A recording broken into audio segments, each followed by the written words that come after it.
Hello guys, welcome to another video. मैले सधैँभरि हर भिडियोमा क्रिकेट सम्बन्धी जानकारी गराउँथेँ भने आज पनि क्रिकेट सम्बन्धी जानकारी गराउँदैछु।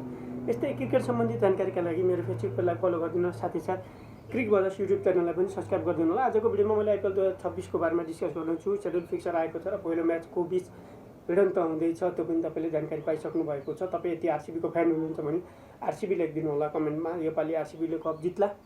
अघिल्लो पालि जितेको च्याम्पियन डिफेन्डिङ च्याम्पियन आरसिबीले योपालि पनि ब्याक टु ब्याक भिक्ट्री गर्ला त राय सुझाव सल्लाह दिनु होला। र पुनः विराम लागेको मुम्बई इन्डियन्स र चेन्नई सुपर किङले योपालि कप जित्ला कि मुम्बईले जित्यो भने कमब्याक गरेर चाहिँ मुम्बईले 6वटा कप जित्ला, राय सुझाव सल्लाह दिनु होला। र आजको भिडियोमा मैले आइपिएल 2026 को बारेमा डिस्कस गर्नेछु। र आइपिएल 2026 को सुरुवात 28 मार्चबाट हुनेछ।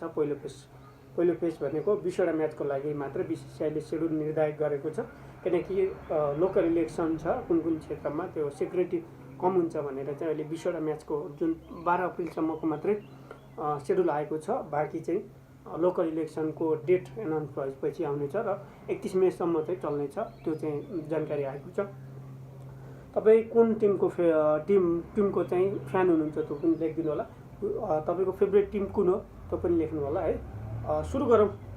पहिलो म्याचको अलिकति डिस्कस गरौँ। पहिलो म्याचमा चाहिँ डिफेन्डिङ च्याम्पियन आरसिबी र सनराइजर्स हैदराबाद बीच बेङ्गलोरको होम ग्राउन्ड बेङ्गलोरमा हुनेछ। र यो म्याच इन्डियन टाइम 7:30 भनेको आइएसटी इन्डियन टाइम हो भनेपछि नेपाली चाहिँ 7:45 सुरु हुनेछ। 28 मार्चको चाहिँ यो म्याच छ। र मैले थोरै प्लेइङ 11 कुन टिम स्ट्रङ छ कुन टिम चाहिँ विक छ त प्लेइङ 11मा थोरै अलिकति दुईवटा ओपनिङ प्लेयरको मात्रै डिस्कस गर्नेछु, अरू चाहिँ म गर्दिनँ।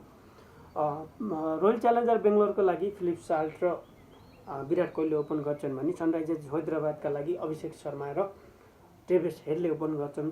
एकदम दुईटैको कम्पेयर गर्दा चाहिँ अलिकति मैले कम्पेयर गर्दा चाहिँ सनराइजर्स हैदराबाद स्ट्रङ छ भने आरसिबी अलिकति विक देखिन्छ, किनकि अभिषेक शर्मा र ट्रेभिस हेड चल्यो भने 6 ओभर नपुग्दै पनि 100 रन पुर्याइदिन्छन्। त्यस्तो गेम कस्तो सिचुएसनको गेम पल्टिदिन सक्छन् कि अघिल्लो आइपिएलको पनि हेरौँ हामी 9 ओभरमा चेस भएको छ होइन, 244 चेस भएको छ। त्यही भएर भन्न सकिन्छ कि योपालि हैदराबादले कप जित्न पनि सक्छ है। हैदराबाद प्याट कमिन्सको कप्तानीमै खेल्नेछ, किनकि कप्तानी चेन्ज गर्नै छैन हैदराबादले।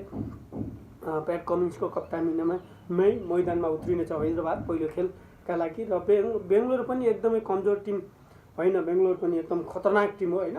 तर मैले चाहिँ अलिकति ओपनिङ पेयरमा चाहिँ स्ट्रङ चाहिँ किन हैदराबादलाई दिएँ भने अभिषेक शर्मा र ट्रेभिस हेडको जोडी चल्यो भने यस्तो खतरनाक चल्छन् कि कुरै छोडिदिउँ है। हुन त फिलिप साल्ट पनि खतरनाक छन्, अलिकति फर्ममा छैनन् तिनी। फिलिप साल्ट अलिकति फर्म राम्रो भयो भने चाहिँ बेङ्गलोरलाई अलिकति फाइदा हुन्छ होइन। तर बेङ्गलोरको होम ग्राउन्ड हो, एडभान्टेज चाहिँ बेङ्गलोरलाई नै हुन्छ, हैदराबादलाई अलिकति एडभान्टेज हुँदैन।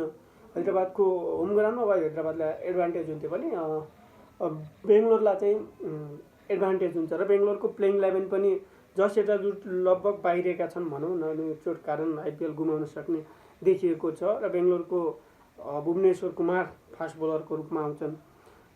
त्यसै गरी यासदोल अघिल्लो सिजनमा पनि एकदम राम्रो प्रदर्शन गरेका यासदोल पनि यो सिजनमा पनि खेल्नेछन्। एकदमै खतरनाक छ। अब भनौँ न, अब हैदराबादको पनि राम्रो छ एकदमै। अहिले इशान किसान एकदम खतरनाक फर्ममा छन्, वर्ल्ड कपमा देख्नुभयो प्रदर्शन उनले। 3 नम्बरमा इशान किसान खेल्न सक्छन् हैदराबादबाट भने। आरसिबीका रजत पाटीदार कप्तान एकदम राम्रो फर्ममा छन् होइन। अरू पनि छन्, रोमेडियो सेफर भयो, टिम डेभिड एकदम खतरनाक छ है। आरसिबीको टिम पनि एकदम स्ट्रङ छ भने हैदराबादको टिम पनि स्ट्रङ छ, किनकि अभिषेक शर्मा र ट्रेभिस हेडले ओपन गर्छन् भने 3 नम्बरमा इशान किसानले खेल्न सक्छन्। 4 नम्बरमा हेनरी क्लासन चल्यो भने गेम पल्टिदिन सक्छ।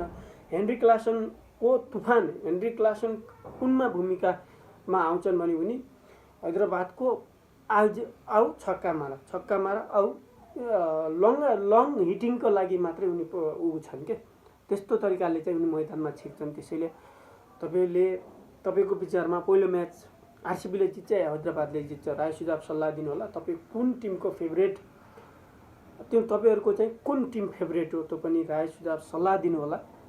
यस्तै क्रिकेट सम्बन्धित जानकारीको लागि हामीसँग रहनु होला। धन्यवाद।